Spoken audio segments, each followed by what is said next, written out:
There you go. Good evening. When I'm turned up and turned on, I'm going to sing you a folk song by a guy called Sean Cooney from a band called the Young Uns.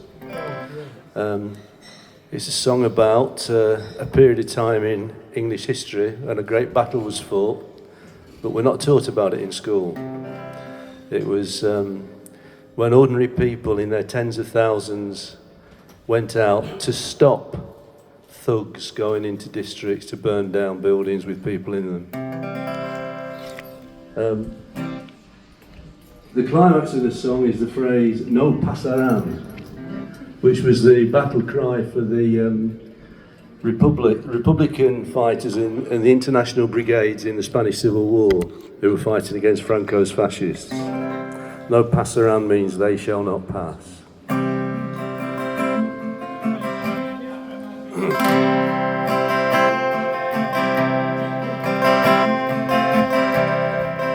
Is that coming through? On the 4th of October 1936, I was only a lad of 16, but I stood beside men who were 70 and every age in between. We were dockers and teachers, busmen, engineers, and those with no jobs to do. We were women and children, equal in union, atheists, Christians and Jews. We had so much to lose.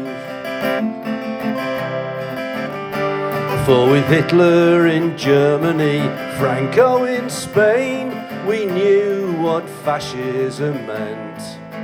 So when Mosley came trouncing, denouncing the Jews, to the East End of London we went. For I'd met refugees who had fled o'er the seas, Germans, Italians and Jews, and I knew their despair for what they'd seen there, and I couldn't let them be abused. We had so much to lose.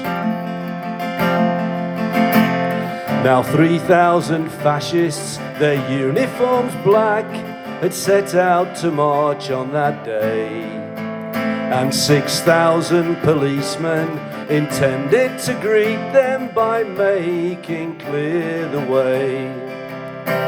But we were there ready, our nerves they were steady, 100,000 in mass, and we planted our feet along Cable Street and we sang, "They shall not pass."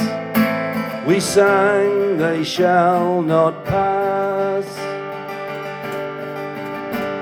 Then all us young lads, we were sent to the side streets to stop the police breaking through, and with swift hands we made strong barricades out of anything we could use.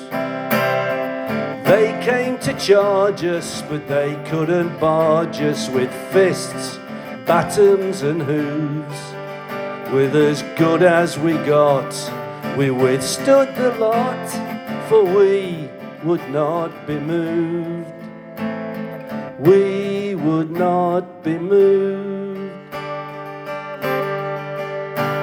And yes, there was violence, and yes, there was blood, and I saw things a lad shouldn't see.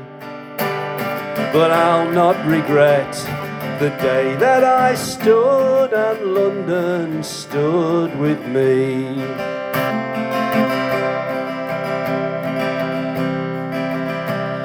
Now when the news spread, the day had been won and Mosley was limping away. There were shouts, there were cheers, there were songs, there were tears, and I hear them all to this day.